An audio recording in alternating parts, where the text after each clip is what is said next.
नमस्कार दोस्तों, स्वागत है आप सभी का एक और नए वीडियो में। ध्यान लगाने के बारे में हमने काफी सारी कहानियां सुनी हैं, काफी सारी बातें सुनी हैं, लेकिन उसके बाद भी हम ध्यान नहीं लगा पाते, हम किसी काम में मन नहीं लगा पाते।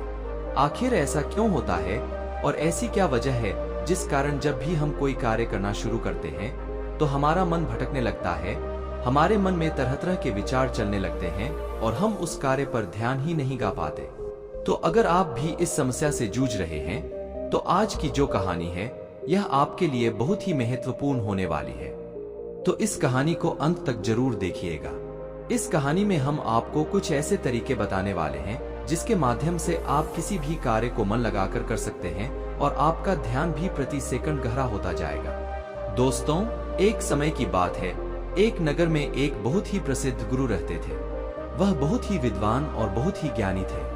लोग उनके पास अपने समस्याओं के लिए बहुत दूर दूर से आया करते थे और उनके आश्रम में उनके कई शिष्य भी रहते थे। एक दिन की बात है, वह अपने आश्रम में टहल रहे थे कि तभी उन्होंने देखा कि उनका एक शिष्य संस्कृत के कुछ लोगों को एक पन्ने से दूसरे पन्ने पर उतारने का प्रयास कर रहा था, लेकिन बार बार गलती होने के कारण उसे सारा काम दोबारा शुरू करना पड़ रहा था।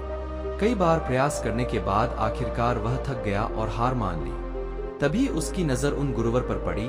जब उस शिष्य ने उन गुरु को देखा तो उन्हें प्रणाम किया और अपनी समस्या बताते हुए वह उन गुरुवर से कहता है, हे गुरुवर, मैं करीब 2 घंटों से नए पन्ने पर उतारने की कोशिश कर रहा हूँ, लेकिन बार बार न जाने क्यों मुझसे गलती हो जा रही है, न जाने क्यों बार बार मेरा मन भटक जा रहा है। मैं हर बार अपने मन को साधने की कोशिश कर रहा हूँ, लेकिन बार बार मुझसे कोई ना कोई गलती हो ही जा रही है और इसी कारण मुझे बार बार यह काम एक नए सिरे से शुरू करना पड़ रहा है। आखिर ऐसा क्यों हो रहा है? इसका जवाब देते वह गुरुवर अपने उस शिष्य से कहते हैं, बनते ऐसा केवल ध्यान की कमी के कारण होता है, क्योंकि एक साधारण इंसान अपने मस्तिष्क की 999% ऊर्जा को यूं ही व्यर्थ कर देता है। इसी कारण उसका मन किसी भी कार्य में नहीं लग पाता और यही वजह है कि उससे बार बार गलतियां होती रहती है और वह चाहकर भी उन गलतियों को सुधार नहीं पाते। और वहीं पर एक सधा हुआ मन इन कार्यों को बड़ी सरलता और सहजता से कर लेता है और इसके पीछे भी कई कारण हैं। तभी वह शिष्य उन गुरुवर से कहता है, कौन से कारण है? तभी वह गुरुवर अपने उस शिष्य से पहला कारण बताते हुए कहते हैं, भंते, आप लिखते वक्त जरूर किसी और घटना के बारे में सोच रहे हो। इस पर वह शिष्य हाँ में सर हिलाते हुए कहता है, जी गुरुवर, आपने बिल्कुल सही कहा। आज सभी शिष्यों की छुट्टी है और सभी अपने अपने कामों से बाहर गए हैं, लेकिन मुझे यह काम मिला है और मुझे इस काम को पूरा करना है। शायद यही कारण है कि मैं ठीक से मन नहीं लगा पा रहा। तभी वह युवा शिष्य उन गुरुवर से कहता है, हे गुरुवर, यदि हमारा मन कहीं ना लगे और हम किसी भी कार्य को सही ढंग से ना कर पाए तो ऐसी स्थिति में हम अपने ध्यान को कैसे बढ़ा सकते हैं?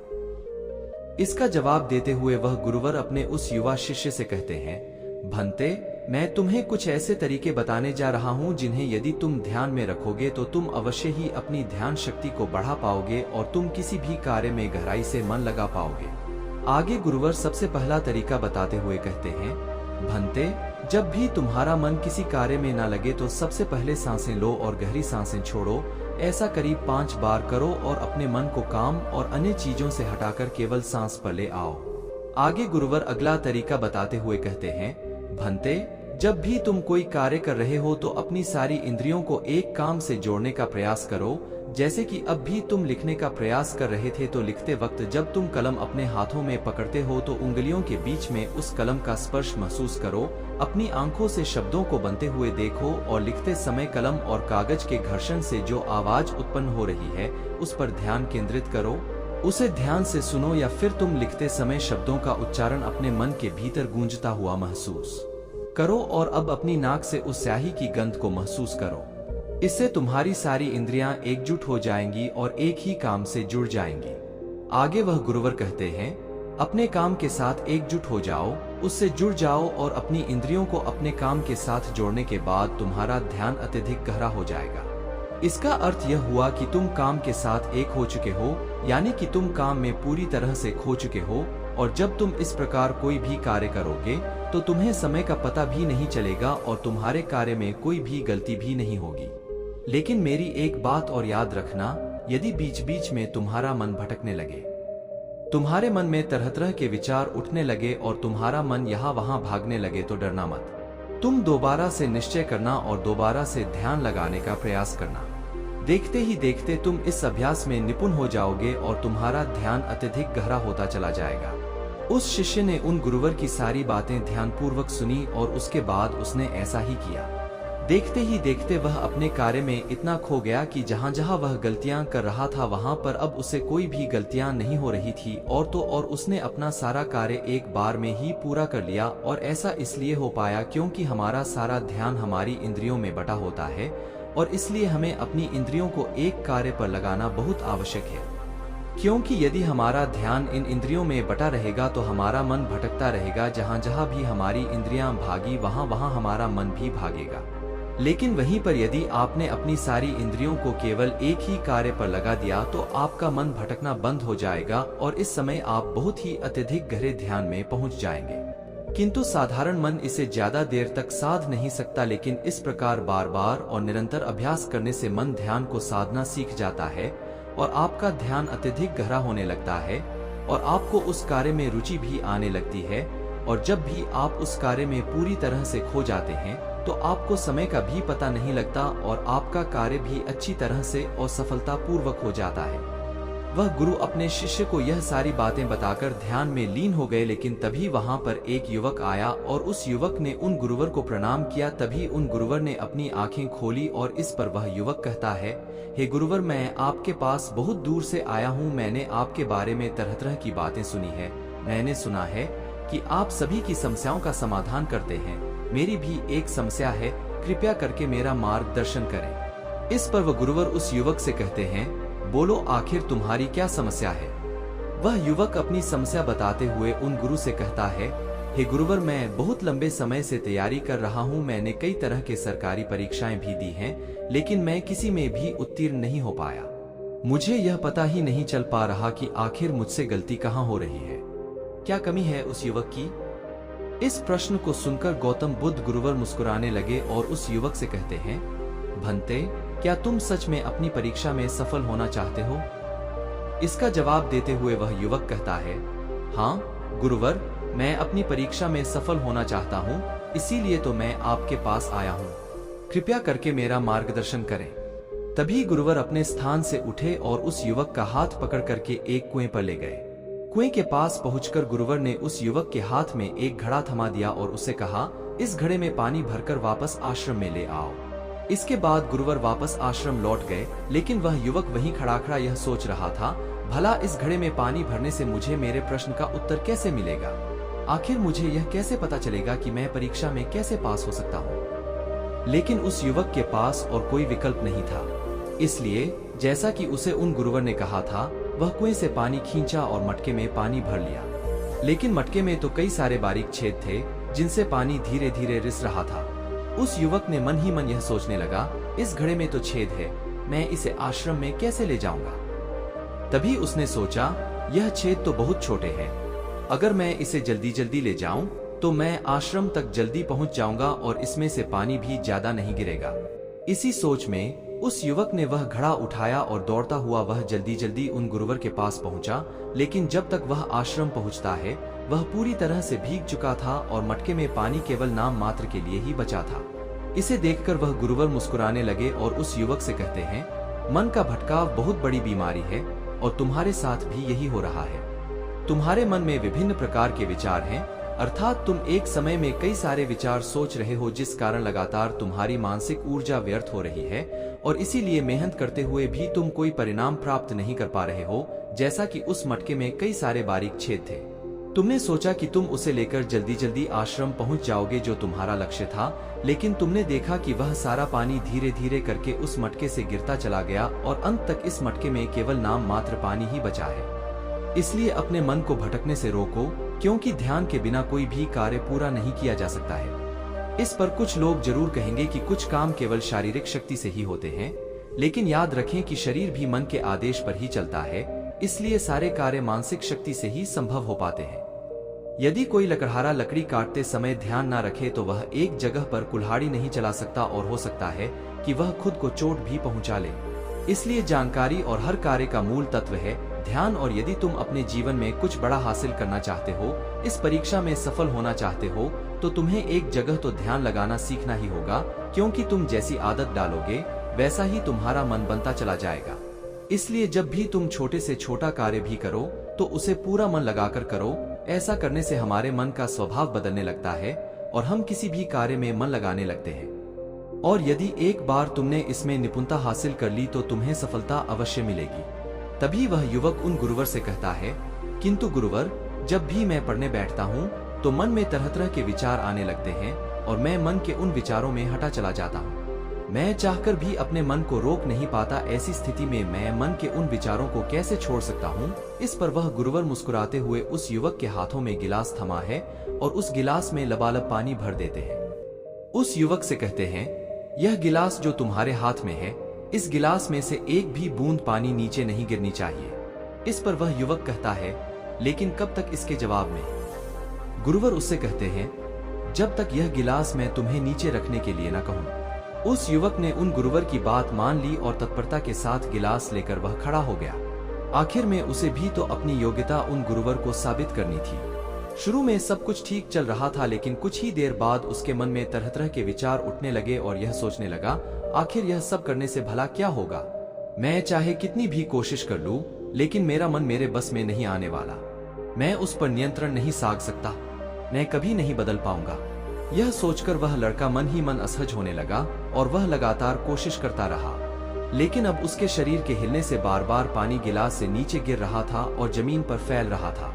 इसे देखकर वह गुरुवर उस युवक से कहते हैं, बेटा, जब तक तुम्हारा मन शांत था तब तक पानी की एक बूंद भी गिलास से नीचे नहीं गिरी, लेकिन जैसे ही तुम्हारे मन में तरह तरह के विचार उठने लगे, तुम्हारे शरीर भी वैसी ही प्रतिक्रिया देने लगा और तुम्हारे शरीर की प्रतिक्रिया देने के कारण गिलास से पानी नीचे गिरने लगा और जमीन पर फैलने लगा। आगे और गुरुवर उस युवक को समझाते हुए कहते हैं, बेटा, जैसे गर्म लोहे पर हथौड़ी की चोट पड़ती है तो वह एक नया आकार लेता है, ठीक उसी तरह से एक विचार छोटे हथौड़े के जैसा होता है, जिसकी चोट से इंसान का शरीर, व्यक्तित्व और मन आकार लेने लगता है। अर्थात तुम्हारा यह मन गिलास में पानी की तरह है और यह बहुत आसानी से भटक जाता है, विचलित हो जाता है। यदि तुम चाहते हो कि ग्लास में भरा हुआ यह पानी शांत रहे तो इसके लिए तुम्हें अपने मन को शांत रखना होगा। इसके बाद गुरुवर उस युवक को कहते हैं, अब इस ग्लास को एक बार फिर से पकड़ो और अपना सारा ध्यान अपनी सांस पर ले आओ। सांसों को अपने पेट में, सीने में आता जाता महसूस करो। हाथ में जो दर्द है, जो असहजता हो रही है, उसे जाने दो। मन में जो विचार आ रहे हैं, उन्हें जाने दो।